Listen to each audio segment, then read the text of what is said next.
Hello, Millwall fans. Paul Eiffel here. It's time for Chat with Chaps.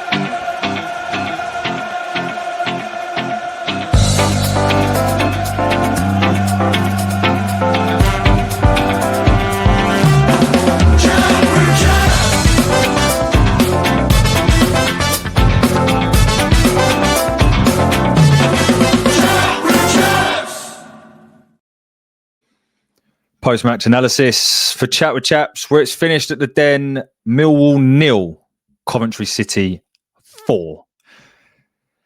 I get the pleasure of summarising that. It's nights like tonight where, to be honest, you just think, I really can't be asked to come on and do this.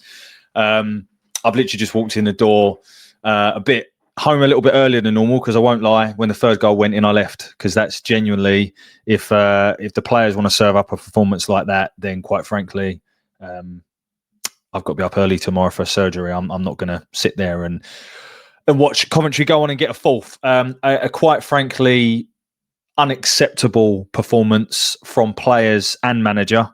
It's the first time tonight that I'm beginning to question Alex Neil. I've seen various bits on Twitter saying Alex Neil out. I think that's probably a little bit premature, but questions certainly have to start being asked. And yes, Coventry are a very, very good team. I've tipped them to win the league, actually, at the start of the season, and I think they'll be in the top two. But they've beaten us 4-0, and quite frankly, I don't think they got out of second gear. And they're without arguably the best player in the league in Jack Radoni. Just so poor, devout of ideas.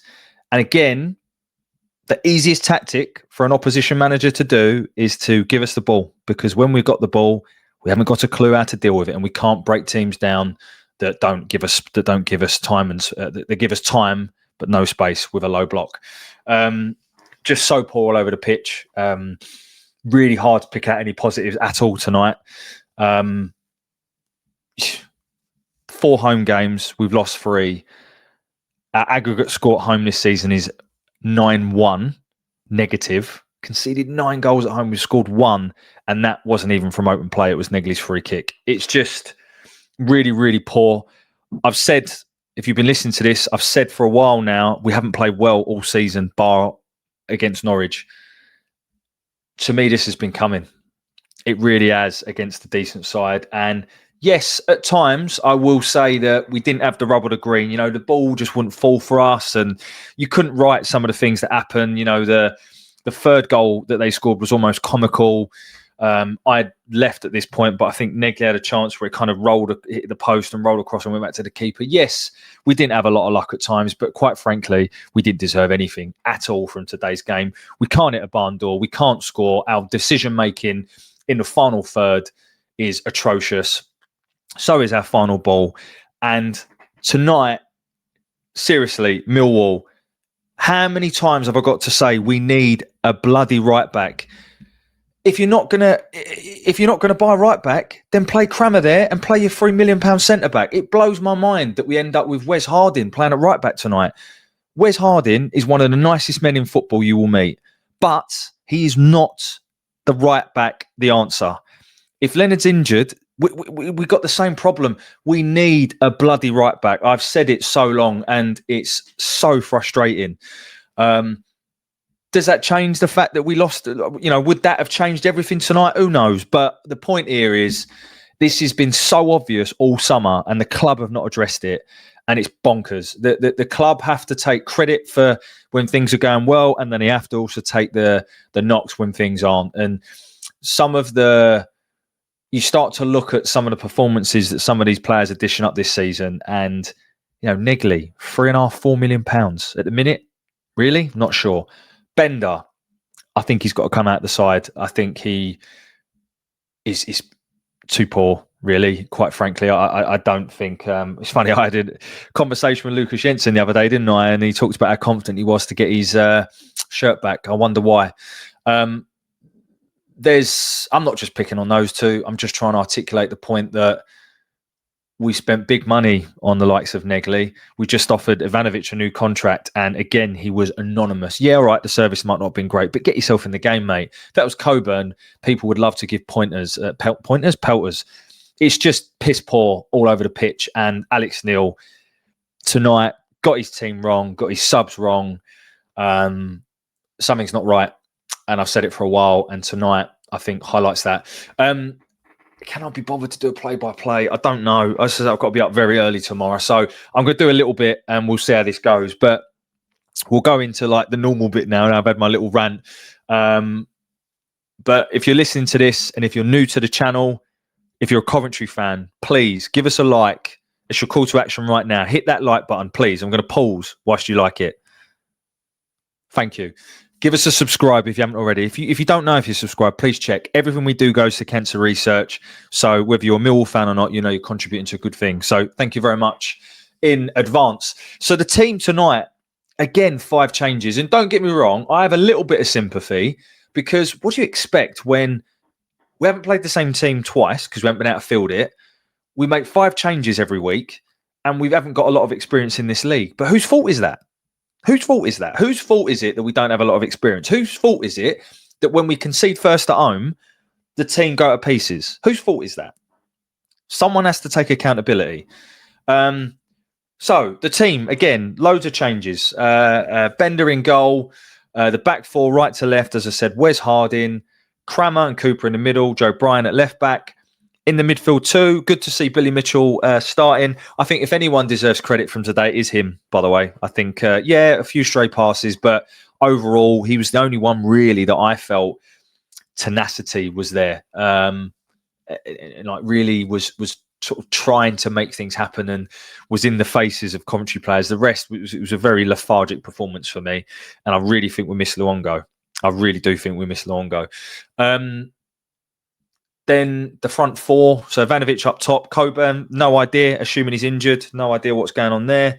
On the right-hand side, Negley, Kundal in the 10, on the left was Idemo Maku.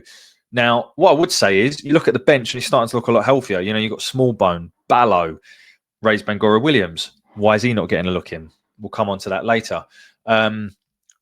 Langstaff, Leonard was on there. Sturge. I feel like I'm missing someone obvious or an attacking sense. Smallbone. I don't know if I already said him. But all of a sudden, the bench is starting to look better. And you think, okay, well, we've got options. Aziz. That's the one I was missing. Sorry. So that was our lineup. Coventry, like I said, plethora of talent. Best squad in the league, in my opinion. Coventry fans, if you listen to this, I've seen mixed things from you guys in terms of, we need more players. We're a little bit light. I remember after we beat you in the Cup, I don't know what you're on about, to be honest. You've got the best squad in the league, in my opinion. Maybe barring Ipswich, but I think your 11 is the best 11 in the league. And that's why I've got you to win the league. And I think you demonstrated tonight how clinical you were. 5 shots on target, 4 of them go in. And don't know if it was a 4-0 game. XG says it was, by the way. Don't know if it was a 4-0 game, but ultimately you deserve to beat us, clearly. There's no arguments there. It's interesting because we sort of first 4 or 5 minutes, and again, very early on, I thought we looked okay. But then I'm reading through my notes here. 8 minutes, they go close. Bender needs to claim that, doesn't. Goes just narrowly wide. 18 minutes, they should have a penalty. I don't know how it's not given. Cooper does very, very well to get a block in and it hits the post. We have a couple of half chances. Brian played quite a few good balls in the first half, to be fair. And at times, there were some nice bits being played. But again, it gets to the final third and we haven't got a clue what to do with it. A good ball from Brian and Maku gets the ball wrong. It then comes to Harden. He needs to find Negley and he doesn't. I just felt that everything we did in terms of breaking lines was coming from Joe Bryan in the first half. A good move on 23. Negley gets into the box and just over from Kundal. It was just obviously Kundal's a short bloke and it was just ahead of him. On 28 minutes, they break, and I don't know what Hadji Wright's doing here. He needs to play in. Asante doesn't. But who matters? Because a minute later, they score. And Tristan Crammer obviously has got a lot of credit in the bank, so I'm not going to say too much about him, but it's a terrible error from him, giving a pretty easy chance for a tap-in. I think a few people have said that Bender should do better here. I'm not sure. This is all Crammer for a tap-in. And then we just went to pieces. Like, we just couldn't hit a pass. And Crammer looked like a completely different player after that. He couldn't pass the ball. It was just crazy. Our decision making in the final third, we got some half decent positions. Negley had a little poke on 35, but they gave us the ball and we didn't know what to do. Personally, at half time, I'd have changed it. And he doesn't, and he waits until we're 2-0 down before he does. And this is the problem. 47 minutes, and Maku does so well. Good ball in. No one's there. Why is Ivanovic not making, headway there? No one at the back post. I tell you, would have been at the back post, Tristan Crammer, because he's a very, very good right back at this level. But I think tonight showed why playing a centre back against the top strikers in this league, i.e. Hadji Wright, you've got to be more physical, because I felt Hadji Wright dominated Tristan Crammer physically tonight. And that is why I played Tristan Crammer at right back. Shock, we don't have one. Oh, yes, we do. And I will play Taylor at centre back. You don't pay free. We are Millwall Football Club. Since when do we pay £2.5-3 million on a player and don't play him? Blows my mind. If he's not ready, we shouldn't have signed him. This is why, God, you can tell I'm frustrated tonight. And I think deservedly so, right? It's the performance and the result is quite frankly pathetic. We went 2-0 down. I think we give the ball away. I think it's Billy Mitchell that gives the ball away. Could be wrong.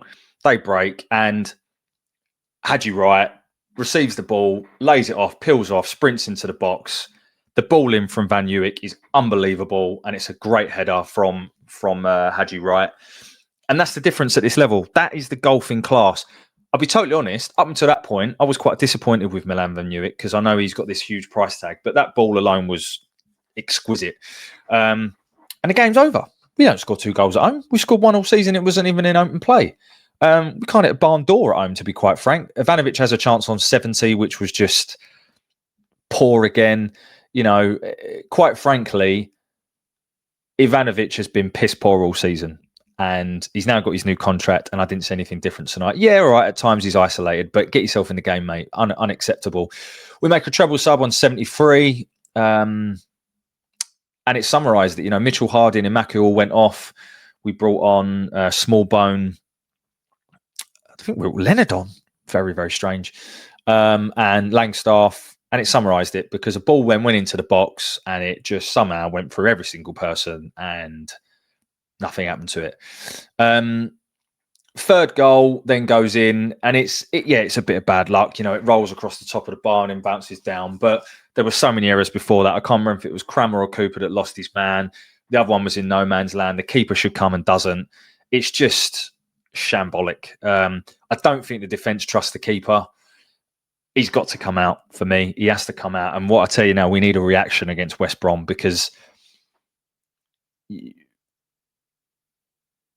how do you go into October with those sets of results? It's oh God, it's so frustrating, isn't it? I'm not sure what our identity is at the minute. We're not under Gary Rowett. We were boring, but very well organised, very well drilled, and difficult to beat and difficult to play against. Right? Under Harris, we weren't technically very good, and at times we did resort to long ball, but we were horrible to play against. And we had that Millwall, workman-like mentality. At the minute, I don't really know what our identity is. And yes, some of it could be because we can't string the same team together. But again, whose fault is that? Someone has to take accountability. The fact that we can't put we must be the only team in the league, and I haven't fact-checked this, so someone can in the chat, but where we have to make 3 or 4 changes every game. I mean, it just blows my mind. We haven't scored a goal from open play at home all season. That's not good enough. If we don't score the first goal, we're screwed at home because the heads drop and we just can't seem to find a way to get back into it. I've written down here, we need to change the system. Well, we have. We went from 2 up top now down to 1 up top. It's really frustrating because at times, like I said, I'm trying to find positives. We did make some nice combinations in the first half, and it must be difficult when you've got half a new team every game. I understand that. I appreciate that. But Whose fault is that? We're having too many injuries. We've got too many players that don't have experience at this level. And we're relying on players like Del Boy in the middle of the park who, you know, again, I like him. You know, he's going to have a great career, but I think he looks a little bit lost, right? And he will do. Of course he will. He's 20 years old. He's brand new. And he's going to be a brilliant player for us. But at home against the best team in the league, it's just, you know, it just shows you how much we miss the likes of Casper and Billy Mitchell and, sorry, not Billy Mitchell, Luongo. I don't know. It's frustrating because tonight is something that on this channel, at least, we've said all season, lack leadership. We lack that Millwall aggressiveness. We need a right back and we needed another striker all summer. We've said those things. We've been consistent. We can see it. How can they not? I'm sorry, but it's just unacceptable from all round, to be honest. Poor decision-making from the manager. Piss poor, pathetic excuse of performance from the players.